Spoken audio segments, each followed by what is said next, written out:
হ্যাঁ কতগুলো হাতি ছবি তো করে রাখতে আমাকে সব। ওটা অনেক হয়েছে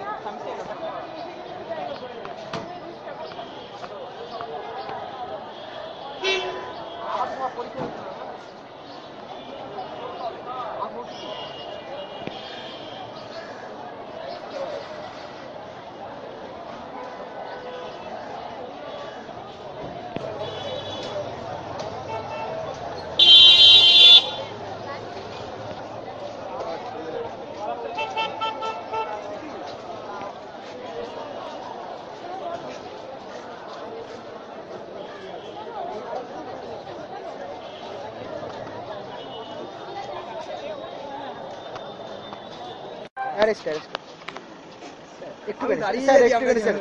স্যার কজন অ্যারেস্ট হলো, মানে কজন অ্যারেস্ট হলো আর কজন নামটা একটু? দুজন অ্যারেস্ট হয়েছে। এদের নাম, ঠিক আছে, নাম এখন আমার মনে নেই। দুজন অ্যারেস্ট। আচ্ছা, আর টোটাল তাহলে টোটাল কজন? দুজন, তিনজন।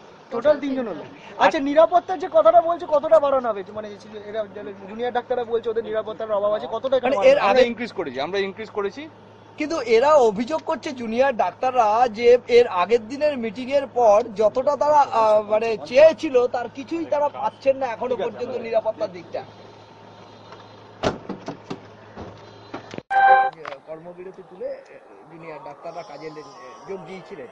গতকাল রাত থেকে তারা আবার অবস্থানে গেছেন, যদিও এবার কর্মবিরতি নয়। তাদের দাবি হচ্ছে আশ্বাস পেয়েছেন কিন্তু সেটা প্রতিশ্রুতি, সেটা এখনো পর্যন্ত সার্বিক রূপায়ণ কিছু তারা দেখতে পাচ্ছেন না, এরকমটাই অভিযোগ তারা করছেন।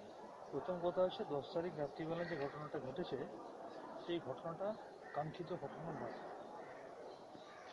জুনিয়র ডাক্তাররা তাদের সিকিউরিটির দাবি তুলেছিল এবং সেটা সরকার থেকে শুরু করে হাসপাতাল প্রশাসন, পুলিশ প্রশাসন প্রত্যেকে সেটা অত্যন্ত বিবেচনার সাথে সেটা দেখেছে এবং যথাযথ পদক্ষেপ নেওয়া হয়েছে। পাশাপাশি বুঝতেই পারছেন একজন সহপাঠী আক্রান্ত হয়েছিল। প্রথমে আমরা সেদিনকে সবাই মিলে দেখতেও গিয়েছিলাম। আমরা তাদের হেড ইঞ্জুরি নিয়ে, তার সেই পেশেন্টের হেড ইঞ্জুরি নিয়ে আমরা কনসার্ন ছিলাম, কিন্তু পরে জানা যায় তার একটা অ্যাবডোমিনাল ভালো রকমের মাল্টি অর্গান ইঞ্জুরি হয়ে আপনারা দেখেছেন যে তাকে ডায়ালিসিস অবধি করতে হয়েছে। তো ন্যাচারালি একটা বন্ধু, তার সহপাঠী হঠাৎ করে এরকম একটা অবস্থা হয়েছে, চোখের সামনে যাকে মার খেতে দেখছে, তাদের সেন্টিমেন্ট তাদের থাকতেই পারে। তারা যথেষ্টভাবে অ্যাডমিট করছে। প্রথম কথা, সিজওয়ার্ক এখানে হয়নি, হাসপাতালের পরিষেবা কখনো ব্যাহত হয়নি এবং মাননীয় মুখ্যমন্ত্রী মমতা বন্দ্যোপাধ্যায়ের নির্দেশে সরকার প্রশাসন যথেষ্ট ওয়াকিবহাল।